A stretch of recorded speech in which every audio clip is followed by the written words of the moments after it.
పరిస్థితి. ఈ రాత్రి దాటితే గాని, ఇది తీరం దాటితే గాని ఏమీ చెప్పలేని పరిస్థితి. మీ ప్రాణాలకు మీరే బాధ్యులు అంటున్నారంటే కనుక అసలు ఈ ప్రపంచం ఏమైపోతుందో అర్థం కావట్లేదు.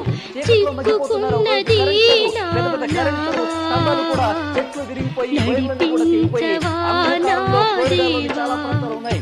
ఒకవైపు భీకరమైన గాలులు, ఒకవైపు బీభత్సమైన వర్షం కురుస్తోంది.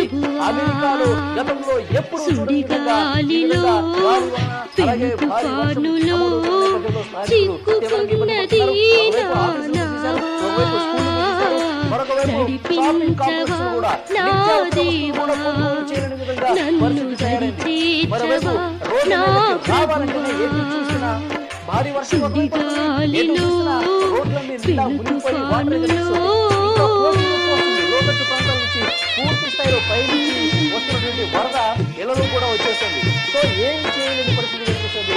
అక్కడ ఫ్లోరిడా రాష్ట్రంలో ఉన్నటువంటి అక్కడ గవర్నమెంట్ కి సంబంధించిన శానిటేషన్ సిబ్బంది కావచ్చు, అక్కడ ఉన్నటువంటి మున్సిపల్ కార్పొరేషన్ కి సంబంధించినటువంటి అధికారులు ఎప్పటికప్పుడు మానిటరింగ్ చేస్తున్నారు. ఒకవైపు వాతావరణ అధికారులు అలర్ట్ జారీ చేస్తున్నారు, ఎవరు బయటకు రావద్దు, ఈ ఒక్క రాత్రి మీరు చాలా జాగ్రత్తగా ఉండాల్సిన అవసరం ఉందని చెప్పి లోతట్టు ప్రాంతాల ప్రజలకు హెచ్చరికలు జారీ చేస్తున్నారు.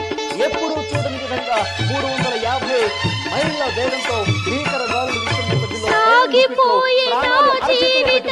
అమెరికా వాసులు కాలం చేస్తున్నారు.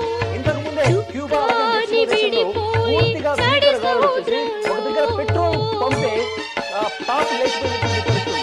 మరోవైపు కార్లు వదులుకుంటున్నాయి. పెద్ద పెద్ద మహావృక్షాలు, వందల ఏళ్ల నుంచి ఒక దగ్గర ఉన్నటువంటి వృక్షాలు కూడా ఈ భీకర గాలులకి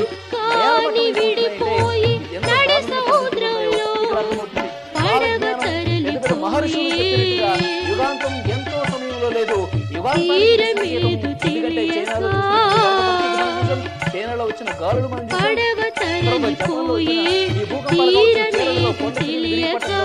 ఇవన్నీ చూస్తుంటే కనుక యుగాంతానికి మనం సమీపంలోనే ఉన్నాము.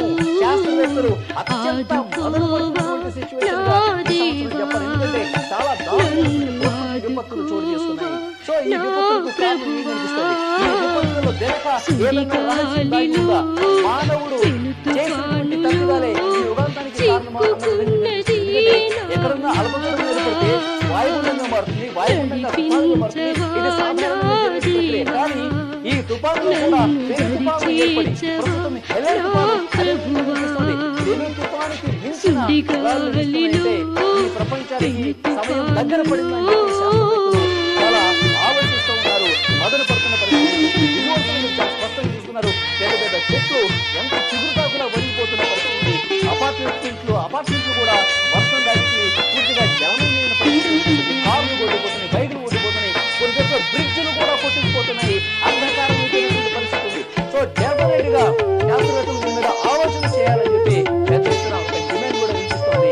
చూద్దాం ఏం జరగబోతుంది అనేది. ఎందుకంటే చాలా తక్కువ సమయంలో పలు దేశాల్లో ఇలాంటి విపరీతమైనటువంటి ప్రకృతి విపత్తులు జరగడం చాలా బాధాకరంగా చెప్పాలి. ఏదో జరుగుతోంది ఈ ప్రపంచానికి. ఏదో పూర్తి స్థాయిలో మానవుడు చేసిన తప్పిదాలే కావచ్చు, ఇంత దారుణమైన పరిస్థితులు గత 100 ఏళ్లలో ఎప్పుడు చూడలేదని చెప్తున్నారు. అలాంటి పరిస్థితుల్లో ఒక్కొక్క దేశంలో ఒక్కొక్క సమయంలో రావడం నిజంగా ఆలోచించాల్సిన విషయం. అమెరికాలోని ఫ్లోరిడా చిగురుటాకులా వదిలిపోతుంది. ప్రస్తుతం హెలెన్ తుఫాను ఒకవైపు భారీ వర్షాలు, పెను గాలులకు ఫ్లోరిడా చిగురుటాకులా వదిలిపోతుంది. జనజీవనం పూర్తిగా స్తంభించిపోతుంది. ఒకసారి మీరు చూస్తే కనుక 350 మైళ్ళ వేగంతో